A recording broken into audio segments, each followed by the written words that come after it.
नमस्कार मेरे प्यारे दोस्तों, आप सभी का हार्दिक स्वागत है, अभिनंदन है। आज का टॉपिक है हमारा संविधान सभा का गठन। राजनीति विज्ञान की एक लगातार जो क्लासेस चली हुई है, एक प्लेलिस्ट आपके लिए तैयार की जा रही है, उसी के तहत एक कड़ी जोड़ते हुए संविधान सभा के गठन के ऊपर चर्चा करते हैं। लास्ट क्लास में आप चर्चा कर चुके हैं कि हम संविधान सभा की मांग किस किस ने की और कब कब की, ठीक है ना, कितनी बार, 5 बार हुई तो किस किस ने की, पांचों के बारे में चर्चा कर चुके हैं। दोस्तों, आज जो टॉपिक रहेगा संविधान सभा का गठन के ऊपर अगर हम चर्चा करते हैं तो सबसे पहले डेट आती है नवंबर 1946 और कैबिनेट मिशन योजना की चर्चा होती है। कैबिनेट मिशन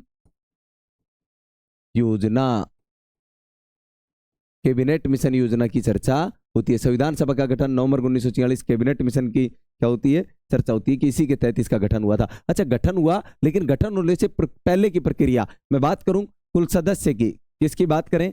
कुल सदस्य, ठीक है ना। कुल सदस्य की बात करें 389 सदस्य होंगे, ये कहा गया पहले, ठीक है ना। लेकिन इसको भी डिवाइड कर दिया गया दो पार्टों में। एक करा हमारे पास में, दो पार्टों में किया, 296 किया और एक 93 कर दिया। एक 96 और एक 93, ठीक है ना। देखो भाई, इसकी बात करें 96 तो देसी रियासतें थी। क्या थी? देसी रियासतें, ठीक है। देसी रियासतों के सदस्य चुने जाएंगे 93 से। और यहां से बात करें तो ये ब्रिटिश प्रांत थे। क्या थे?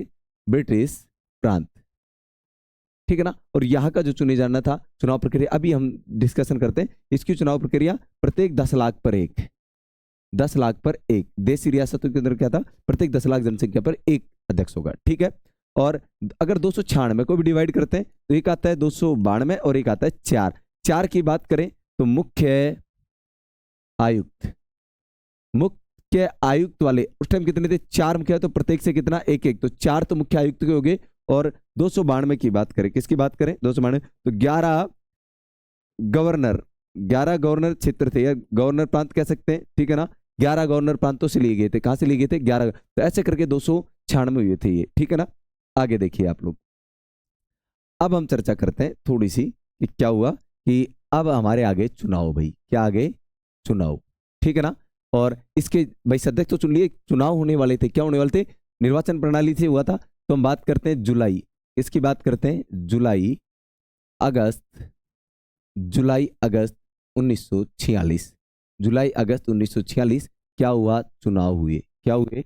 चुनाव प्रक्रिया चली, ठीक है। और सबसे बड़ी पार्टी उभर कर आई भारतीय राष्ट्रीय कांग्रेस। भारतीय राष्ट्रीय कांग्रेस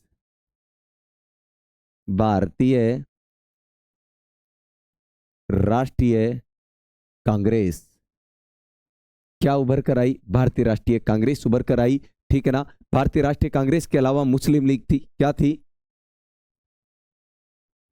मुस्लिम लीग, ये भी एक बड़ी पार्टी बन रही थी धीरे धीरे, ठीक है ना। और उसके अलावा छोटे समूह कह दो, या छोटे समूह कह दो, या हम कहें तो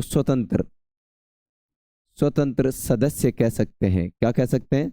अगर स्वतंत्र सदस्य के बारे में चर्चा करें तो ये मात्र 15 सीट ले पाए थे। कितनी सीट ले पाए थे? 15। मुस्लिम लीग ने उस टाइम पर 73 सीटें कवर में की थी और 208 सीट पर किसका कब्जा रहा था?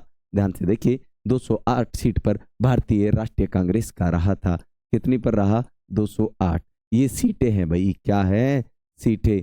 208 सीट कांग्रेस और ये मुस्लिम लीग और ये छोटे समूह। हम बात करें कि देसी रियासतें, क्या देसी रियासतें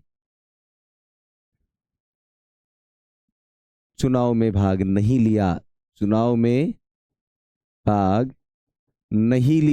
नहीं लिया। उसके पीछे कारण था, वो कारण समझो आप लोग। ये तो हो गया भारतीय राष्ट्रीय कांग्रेस को कितने हिस्से में आई? 208 सीटें आई।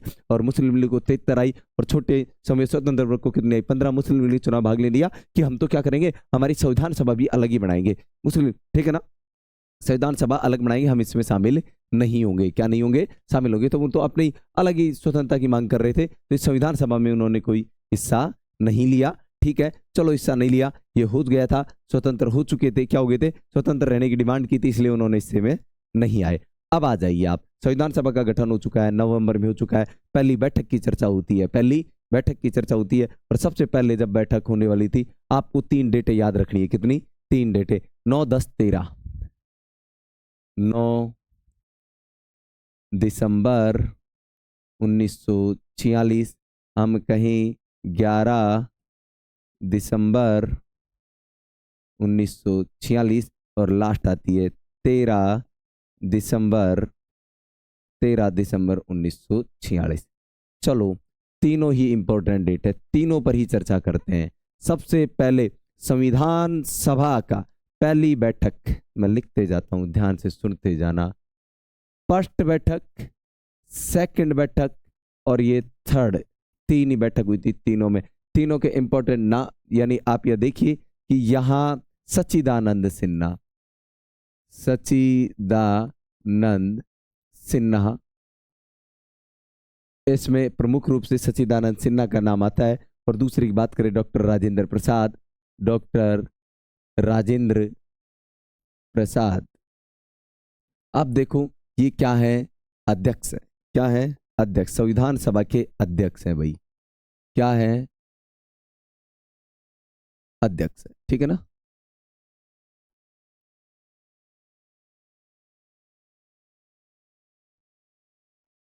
ठीक है, संविधान सभा क्या है? अध्यक्ष है।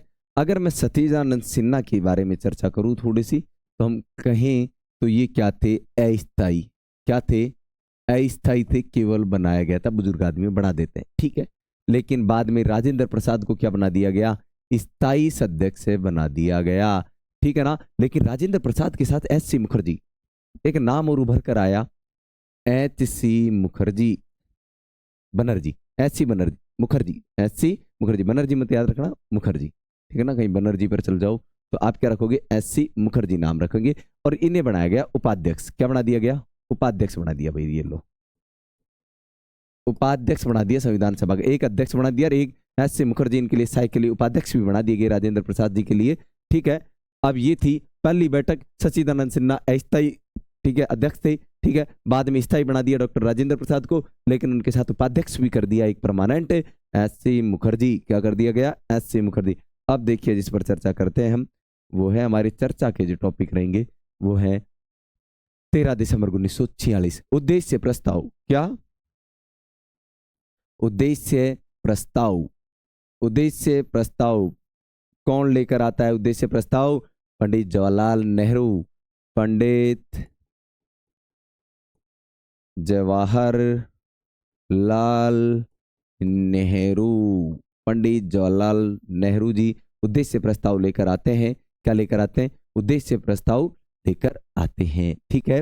ये जनवरी 1947 में मान्य भी हो जाता है, ठीक है ना। जो प्रस्ताव था उसके ऊपर उद्देश्य प्रस्ताव की एक अलग से क्लास रखेंगे, उस पर चर्चा करेंगे, ठीक है। अब पंडित जी की चर्चा करते हैं, ठीक है ना। पंडित जवाहरलाल नेहरू जी ने उद्देश्य प्रस्ताव लाया।